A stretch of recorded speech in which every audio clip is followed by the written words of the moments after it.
예, 2025년이 시작됐는데 글로벌 경제 투자의 메가 트렌드는 역시나 AI입니다. 미국의 빅테크들뿐만 아니라 트럼프 대통령도 그 부분을 강조하고 나섰는데요. AI와 반도체 관련된 이슈 진단하겠습니다. 강용훈 인포마켓 대표 오셨습니다. 어서 오십시오. 마침 SK하이닉스가 실적을 발표했습니다. 사상 최대 실적을 발표했고요.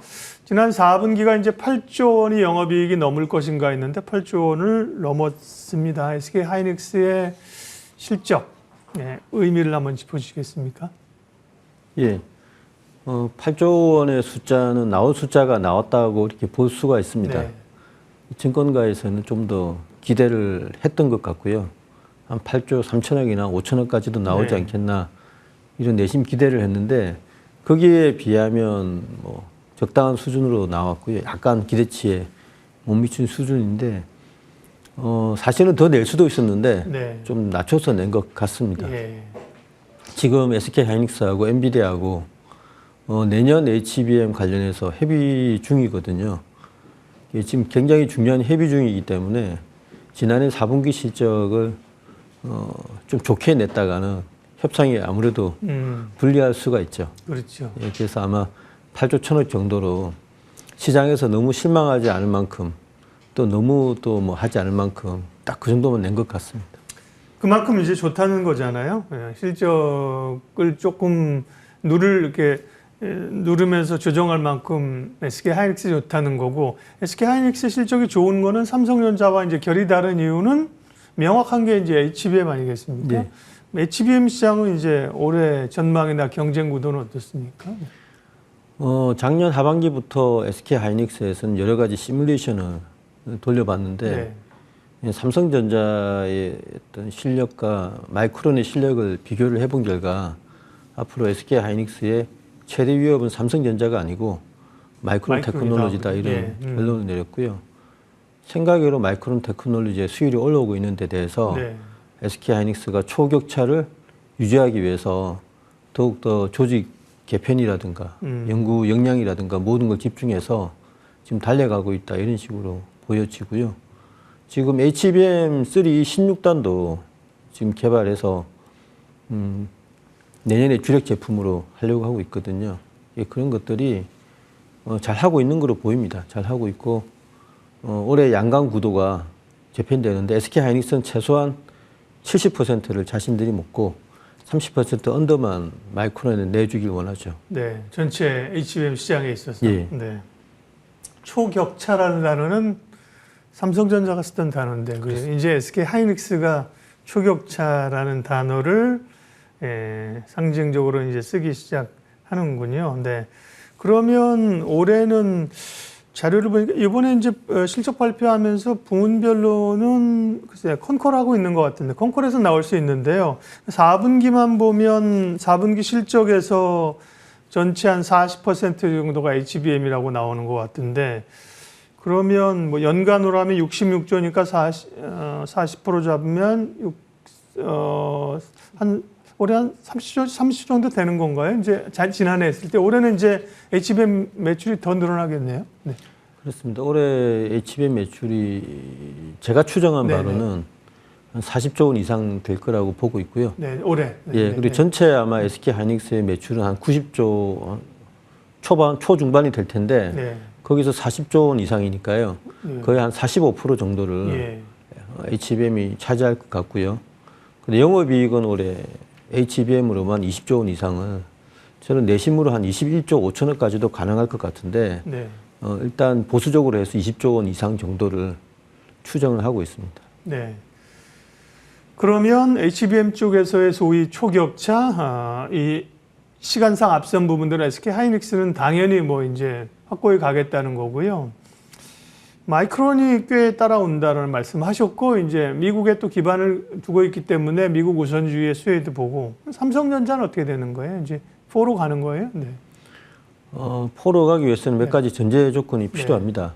여긴 시향이기 때문에 기술적인 거는 간략하게 말씀을 드리면 SK하이닉스에서 삼성전자의 기술력을 해부를 좀 해보았습니다. 그러니까 삼성이 어떤 여러 가지 생산 라인을 가정을 해서 테스트를 해봤는데 예, 삼성은 HBM4에 대해서 크게 걱정을 하지 않는 것 같더라고요. SK 하이닉스도 그렇고 심지어는 마이크론 테크놀로지조차도 삼성전자를 크게 생각하지 않는 그런 분위기입니다. 삼성전자는 여전히 HBM4에서 역전을 할 수 있다라고 주장을 하고 있는데 그것도 아마 가봐야 결론이 나올 거라서요. 네. 근데 HBM 그 마이크론을 어떻게 이렇게 잘하는 거예요? 네. 마이크론의 이 방식이 예. 삼성하고 같습니다. 똑같은 방식이거든요. 그래요? 근데 그러니까 하이닉스와 같다고 하면 이해는 되는데 삼성하고 같은데 어떻게 마이크론 그렇게 효율이나 전반적으로 좋은 거죠? 근데 방식은 같은데 예. 그걸 극복하는 단서를 찾은 것 같아요. 예.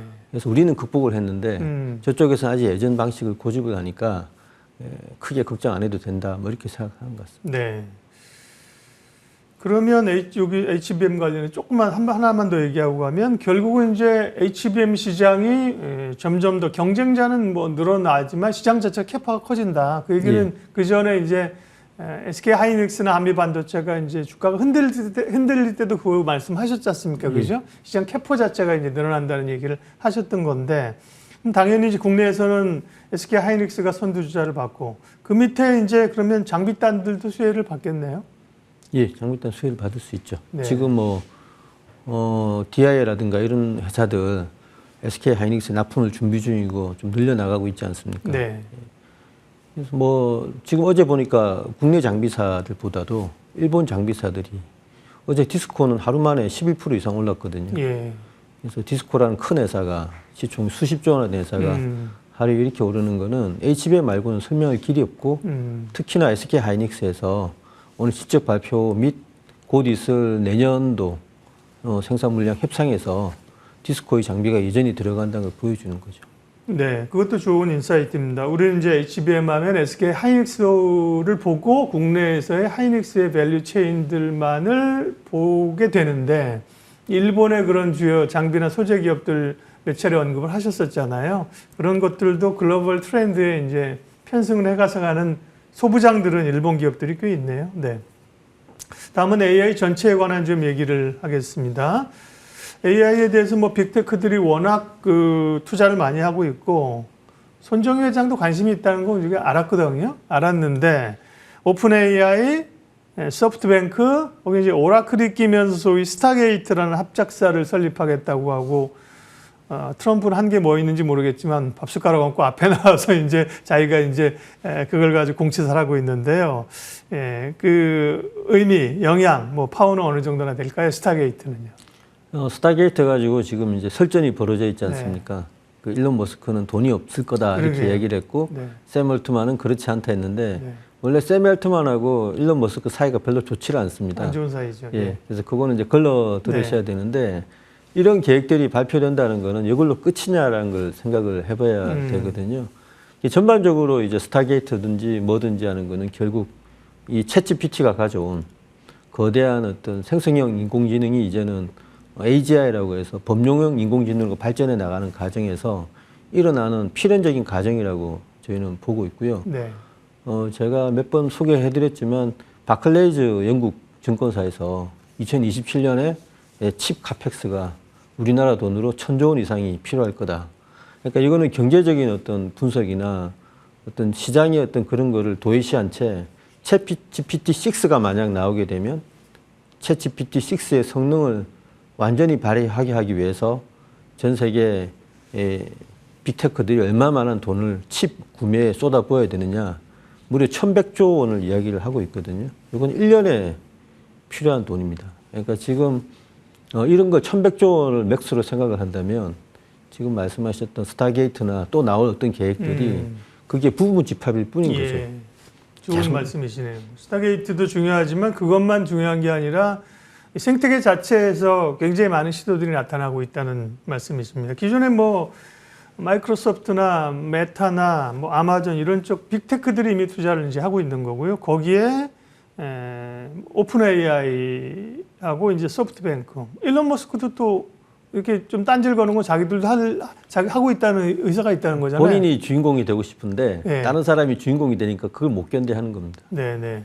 그러면 그런 전체적인 사실은 빅테크의 이 AI에 대한 투자가 지속될 것이냐, 성과가 나느냐 이 논쟁이 작년에 한번 있었잖아요. 그러면서 이제 엔비디아도 크게 한번 브레이크가 걸린 적이 있었는데 지금 말씀하신 그런 AI에 대한 투자의 각축전 이런 거 확산된다고 하면 제일 수혜주는 그럼 어떤 겁니까? 네.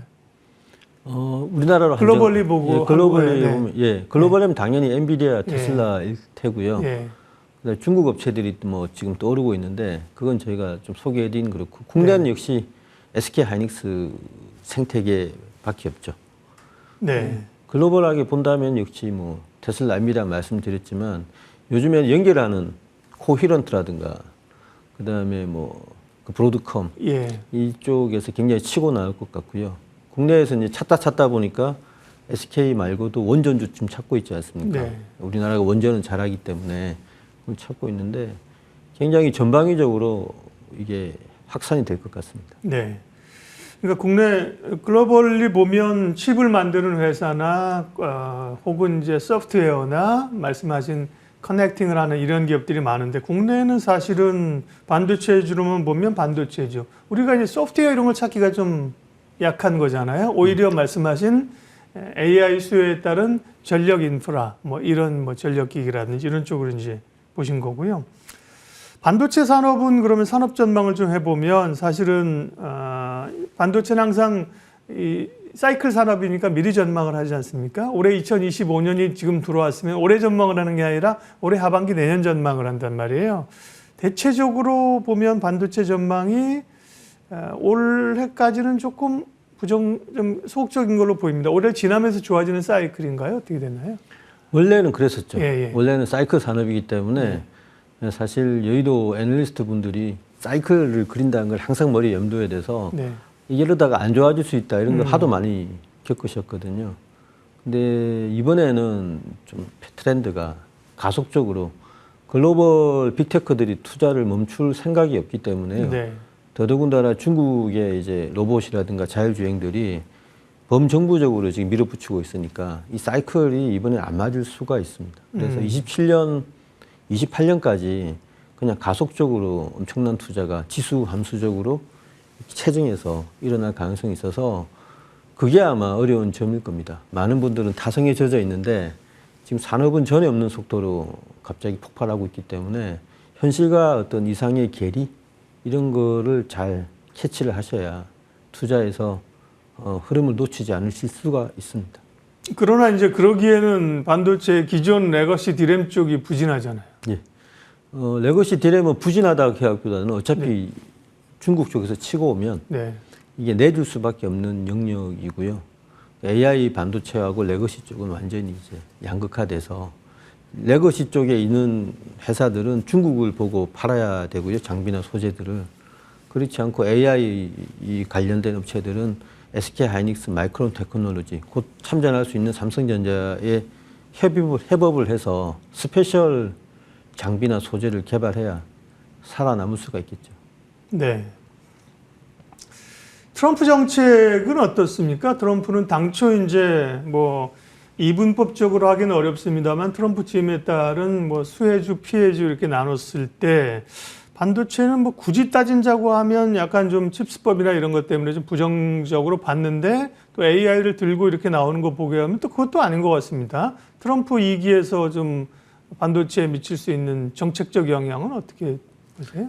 그건 너무나 많은 함의를 가지고 있어서 이게 뭐 제가 이제 말씀드리긴 그렇지만 저는 애초부터 트럼프가 되더라도 영향력이 별로 없고 시장의 생각보다 더 좋을 거다 훨씬 이렇게 계속 이야기를 해왔었습니다. 그 생각은 변함이 없고요. 트럼프가 지금 하자마자 보여줬던 거는 그전 트럼프하고 좀 다른 것 같아요. 과거에는 일단 파괴를 먼저 하고 나중에 빌드업을 나중에 얘기했다 그러면 지금 빌드업을 먼저 이야기를 하는 것 같습니다. 그런 건 좋아 보여서 자율주행이라든지 반도체라든지 이런 것들이 생각보다는 좋을 가능성이 많습니다. 네, 그러게요. 확실히 뭐 좌충우돌하고 어디로 튈지 모르는 거는 맞긴 하지만 우리도 한번 겪어봤다. 그죠? 그런 것들에 대해서 이전과는 조금 다른 결들이 있습니다. 마지막으로 그러면 반도체 이런 변화들 또 트럼프 이기 관련해서 좀 말씀을 쭉 하셨습니다만 조금 더 집중할 섹터나 뭐 기업들, 한국 기업이 아니더라도 그러죠. 왜냐하면 뭐 사실은 반도체 섹터 애널리스트가 아니시기 때문에 전체적인 뭐 타픽이나 이런 어떤 트렌드를 말씀하기보다는 굉장히 강용훈 대표님도 독특해요. 본인이 반도체 쪽에서 이렇게 추세적으로 잘 가는 쪽을 리서치를 하시기 때문에요. 주목해볼 소섹터 기업 마무리 좀 해주십시오. 유리기판을 주목을 해야 됩니다. 네. SKC를 저는 주목을 하고 싶은데 예. SKC가 유망하다는 이야기가 아니고요. SKC가 아마 SK 하이닉스 이상으로 SK그룹의 명운을 좌우를 할 수가 있습니다. SK 하이닉스에서는 지금 그렇게 HBM으로 가고 있지 않습니까? 근데 아마 SK그룹 전체로는 SK 하이닉스는 오른쪽 날개고 왼쪽 날개가 필요한데 그게 유리기판이거든요. 그리고 전반적으로 봐도 TSMC와 앞으로 SK그룹이 지금 협업이지만 나중엔 경쟁자가 될 수도 있죠. 거기서 SKC가 역량을 갖춰서 이게 SK그룹 전체를 끌어올려 줄 수 있느냐. 그리고 유리기판이 태동을 하고 있는데 한국의 소재 장비주들을 자극을 해서 새로운 단계로 이게 올려줄 수 있느냐가 SKC의 역할인데요. 이제 시작입니다. 근데 앞으로 갈 길이 많죠. 너무 많은 기대를 해서도 안 되고 너무 많은 비판을 해서도 안 되는데 저는 SKC가 잘 해내야만 SK그룹이 삼성그룹 이상으로 한번 도약할 수 있는데 큰 힘을 받지 않을까 그런 생각을 하고 있습니다. 네, 중요한 말씀이 있습니다. SKC를 단기적인 뭐 추천 종목으로 말씀하신 게 아닌 건 아시죠? 나쁘다는 게 아니라 그런 트렌드의 변화들에 지금 선두에 있는 거고 마치 HBM 할 때도 처음에 사람들이 긴가민가 했잖아요. 그죠? 시장을 했던 것처럼 그런 기판 쪽에서의 SKC의 역할이 SK그룹과 한국 반도체 산업에 굉장히 중요하다. 그 얘기까지 인포마켓 강용훈 대표님과 말씀 마무리하겠습니다. 고맙습니다.